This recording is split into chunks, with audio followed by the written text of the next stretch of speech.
What up, guys? The Bench Buddies are back with our Week 8 picks and preview for this coming basketball week.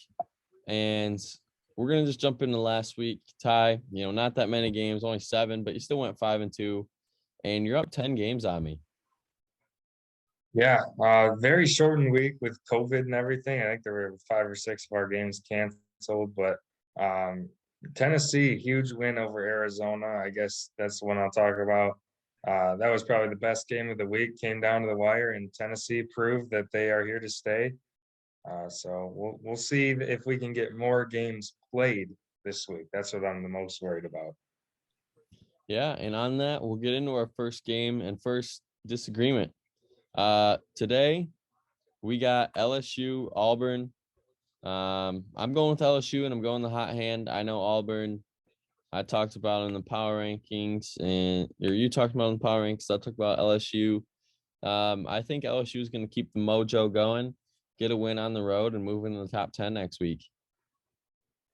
Yeah, they definitely could. I think they're going to make it close here, but both of these teams have a lot of firepower. But what I think the difference is Auburn shoots the three a little bit better than LSU, and I think those made shots are going to be the difference. I think they'll hit a couple big shots late, and I think they rise to the top of the SEC at the moment. And another game on Wednesday, huge game. If pretty much for both teams and the Big East, because one, they're playing finally again, and two, you got a huge ranked matchup early in the year. Providence coming out of nowhere, looking like the best team in the Big East for Seton Hall, and right where we expected them to be. I'm going with Providence because one, I bet on them to win the conference and insane odds, so kind of a little biased there. But two, it's a home game, and you got to win your home games, especially in these kind of matchups. Yeah, I agree. Being the home team, I thought this was like an automatic Providence pick for me. I also think they're slightly a better team than Seton Hall. We're both very high on Providence, obviously. So I think going in there is going to be a tough matchup for Seton Hall, who hasn't played a basketball game in quite a while. That hurts them quite a bit as well. So I think Providence wins this game by around 10. And another game at 7. If you're an American Conference fan, this is going to be a great early matchup. Two teams at 9-3, quiet 9-3s, heading into conference play. And once again, I got to roll with the team that's at home in East Carolina, a team that not too many people are familiar with, and even myself included. Slowly making a case for being the sleeper team in that conference, because it seems like there's one every year that makes a run and gets ranked by the end of the year. And I think East Carolina has a shot at doing that. And if they win this game, they're off to a great start. Yeah, I'm not gonna lie, I'm just going with Wichita State mainly because of the names on the two jerseys in this game.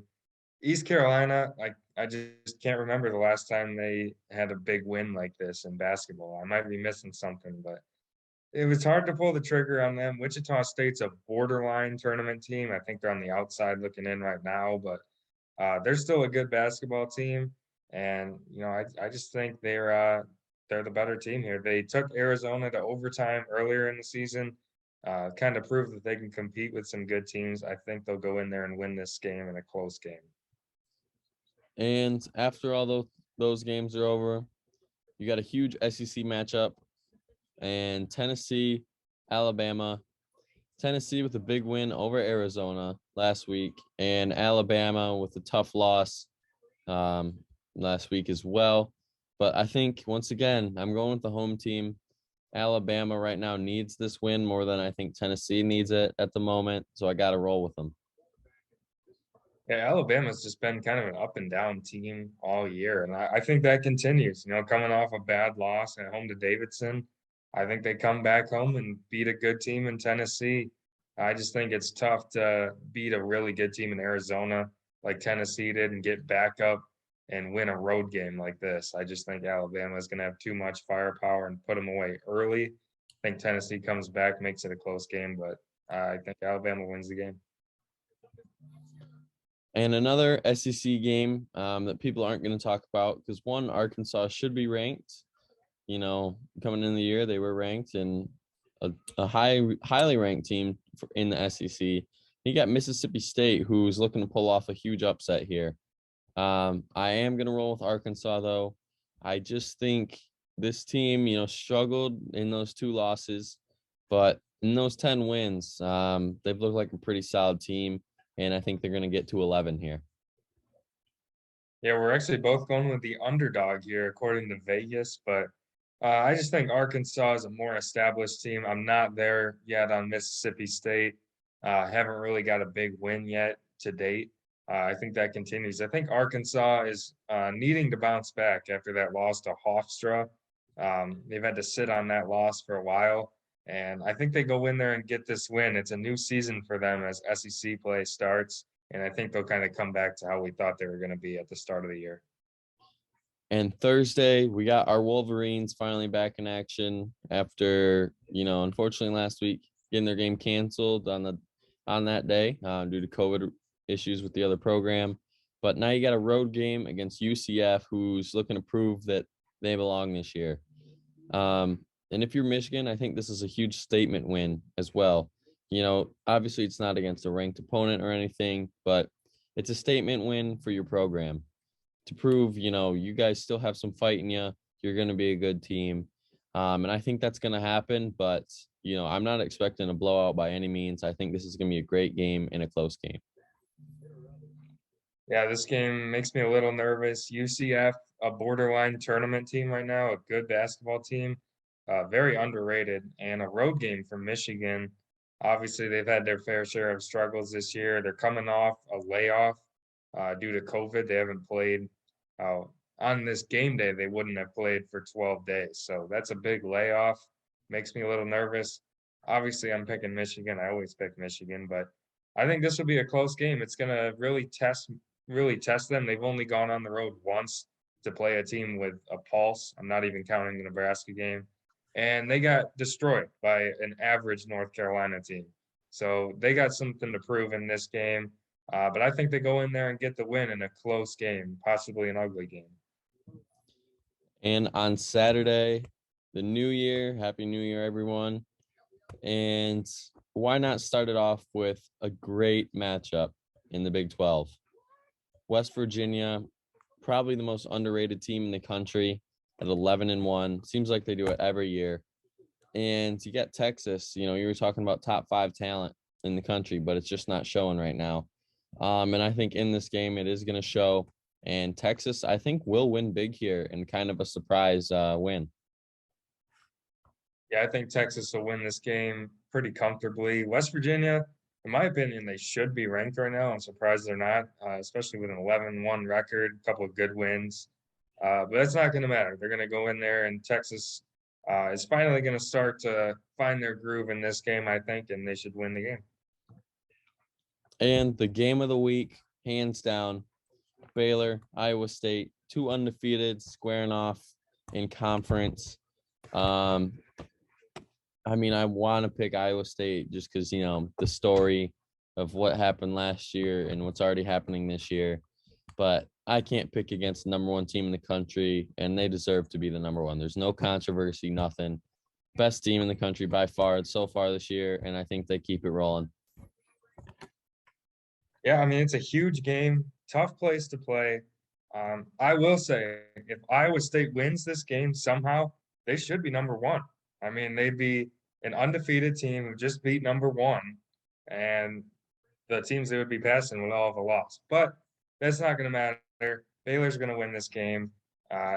Just look at the talent. Baylor's way above Iowa State. That's just how it is. I know Iowa State's 12-0. They've done a great job to get there. They beat teams. It's not completely a fluke. But like you referred to in our last video, we have sources saying they're the most fraud team in the country. I'm not going to quite say that yet, but I don't think they're the 8th best team in the country. So I think Baylor's going to go in there and win this game, prove why they're number 1. And another great game to be flicking back and forth on when it's commercial break. Seton Hall, Villanova. We got Villanova already in the game this week. Or sorry, no, we don't. We just have Villanova in this game this week, and a huge game for them. Not only just because it's on the road, but you're not looking to get to 5 losses at the beginning of January.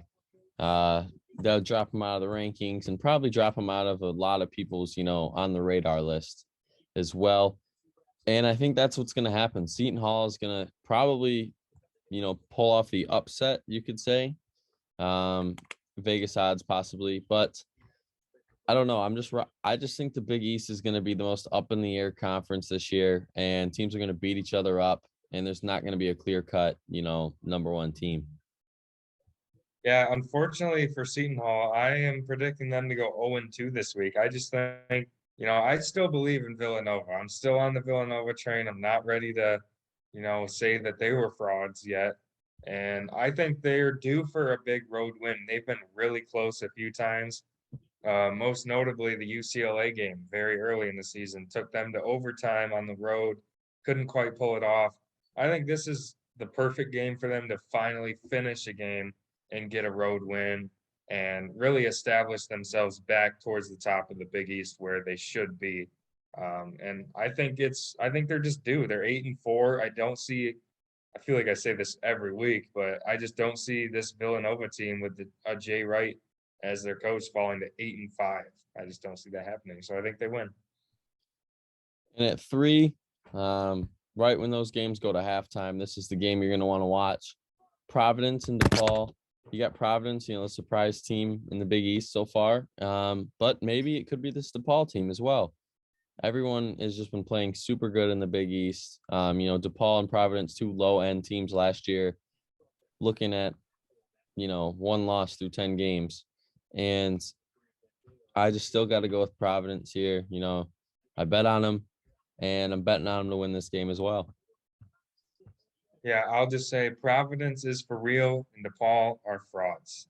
It seems like every year in non-conference, DePaul's like 9-0, 10-1, something like that. And you're like, wow, maybe DePaul's finally turning a corner. And I don't know the exact stat, but I think it's been like 10 or so years since they've gone better than 6-12 in the Big East. So they've struggled for quite some time in conference play. And I don't know of a single player on DePaul. Not gonna lie, that's what I know about the team. But I think that just shows something that they don't have the talent to compete with Providence and a lot of the Big East. So I think Providence goes in there and wins pretty easily. And Saturday night, if you're not watching football, obviously, this would be the game to put on. Kansas State, Oklahoma, 2 Big 12 teams that, we're not talking about Oklahoma being a top tier team, but then, you bring in a new coach, new system, and it's working so far. That's why I'm going with Oklahoma here. But to Kansas State's credit, 8-3 to a team that I honestly have no clue what's even going on there. But 8-3, I know maybe they had a weak non-conference schedule, but you still got to win those games to go out there. But now it's Big 12 time, and it's time to see what you got. Yeah, I just think Oklahoma's the clear pick here at home against an inferior team. But like you said, got to give Kansas State props. Not quite an Iowa State turnaround, but similar to them. Kansas State was awful last year, won, I think, around 6 games. And to be 8-3 going into conference play is a big accomplishment for them. Big turnaround. I still don't think they're going to compete too much in the Big 12, but they're off to a good start. But I'm going with Oklahoma here. And on Sunday, Michigan State, Northwestern. I, was tempted to take Northwestern, but I'm down 10 picks and I got to play it safe here. I'm going with Michigan State. I just think better coach always wins, it seems like. And Izzo, being there for, I think this is his 22nd year now. Obviously, he's doing something right still to this day. So I'm rolling with the Spartans. Yeah, I was also tempted to take Northwestern. They beat Michigan State last year, but obviously that team was nowhere near what they have this year. And it's hard to pull the trigger on Northwestern. This isn't the Kohl Center. This isn't Assembly Hall that they're going into to play. So I think Michigan State is going to be able to handle business in this game and get the win. And that's going to be it for our video. If you don't subscribe to our channel, make sure to hit that subscribe button as we're trying to get to 100.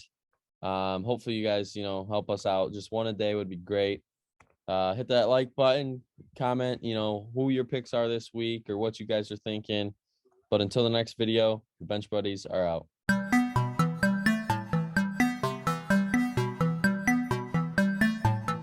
She never called back.